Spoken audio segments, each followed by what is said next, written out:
नमस्कार, राम राम, दुआ सलाम। मैं हूं नकुल चतुर्वेदी और आप देख रहे हैं द एनसी शो। आजकल एक चर्चा पूरी दुनिया में चल रही है और उस चर्चा को जानने के लिए लगातार लोग कोशिश भी कर रहे हैं। हो सकता है आप में से बहुत सारे लोग दुनिया का ऐसा नक्शा देख रहे हो और उस नक्शे में आप इजराइल और फिलिस्तीन को ढूंढ रहे हो, तो आपकी ये तलाश हम खत्म कर देते हैं। आपको इजराइल और फिलिस्तीन को ढूंढने की जरूरत नहीं है। हम आपको बताते हैं कि आखिर इजराइल और फिलिस्तीन में क्या चल रहा है। बमबारी की लगातार खबरें आ रही हैं, रॉकेट दागे जा रहे हैं, मिसाइलें फेंकी जा रही हैं। इजराइल ने साफ कह दिया है कि किसी भी हाल में हम हमास को छोड़ने वाले नहीं हैं। अब इस पूरे विवाद में यह समझना बेहद जरूरी है कि इजराइल कौन है, फिलिस्तीन कहां है और इसके अलावा हमास इस पूरे गेम में क्या कर रहा है। दरअसल इजराइल और फिलिस्तीन एक गाजा पट्टी को लेकर बहुत सालों से लड़ाई लड़ रहे हैं और इन्हीं में हमास पूरे तरीके से फिलिस्तीन का साथ देता हुआ नजर आ रहा है। हमास एक आतंकवादी संगठन है जो फिलिस्तीन का साथ दे रहा है और फिलिस्तीन का साथ देते देते वो इजराइल पर बमबारी भी कर रहा है और शायद इसी का नतीजा है कि इजराइल भी सेल्फ डिफेंस में अब लगातार गाजा पट्टी पर हमले कर रहा है। लगातार वो हमास को खत्म करने की तैयारी कर चुका है। लेकिन इन सब के बीच सवाल ये उठता है कि विवाद आखिर है किस बात का। ये पूरा विवाद यरूशलेम के उस 35 एकड़ के इलाके का है जिस पर 3 धर्मों के लोग अपनी अपनी दावेदारी करते हैं।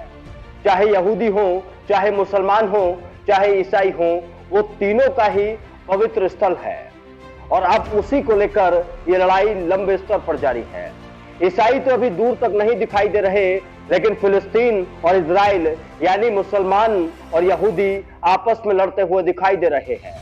यहूदियों का कहना है कि हम किसी भी हाल में गाजा पट्टी पर कब्जा करके रहेंगे, वहीं फिलिस्तीन में रहने वाले लोग हमास के सहयोग से, इजराइल से वो सब कुछ छीन लेना चाहते हैं जो उन्हें लगता है कि इजराइल और यहूदियों ने उनसे छीन लिया है। तो फिलहाल इस पूरे विवाद में समझना यह भी जरूरी है कि कौन कौन से देश फिलिस्तीन का साथ दे रहे हैं और कौन कौन से देश इस पूरे विवाद में इजराइल के साथ खड़े हुए नजर आ रहे हैं।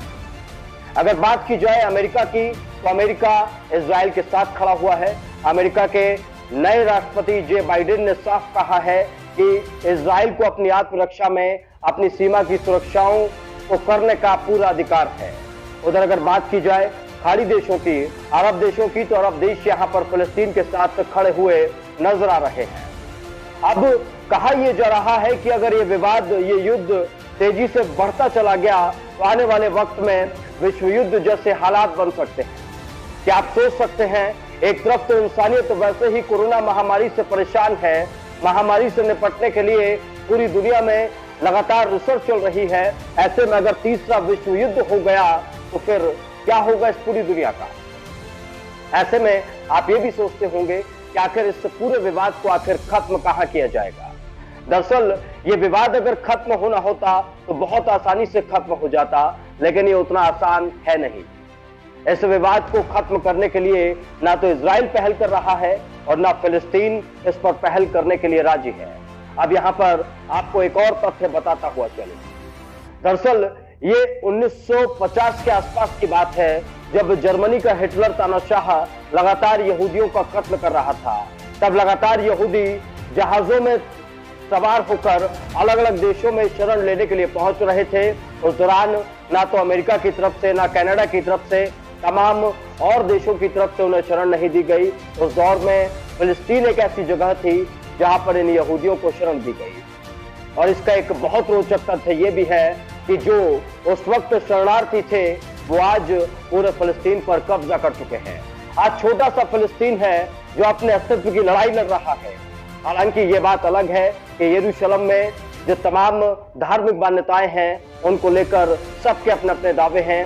कहीं किसी का पलड़ा भारी है, कहीं किसी का पलड़ा कमजोर दिखाई देता है।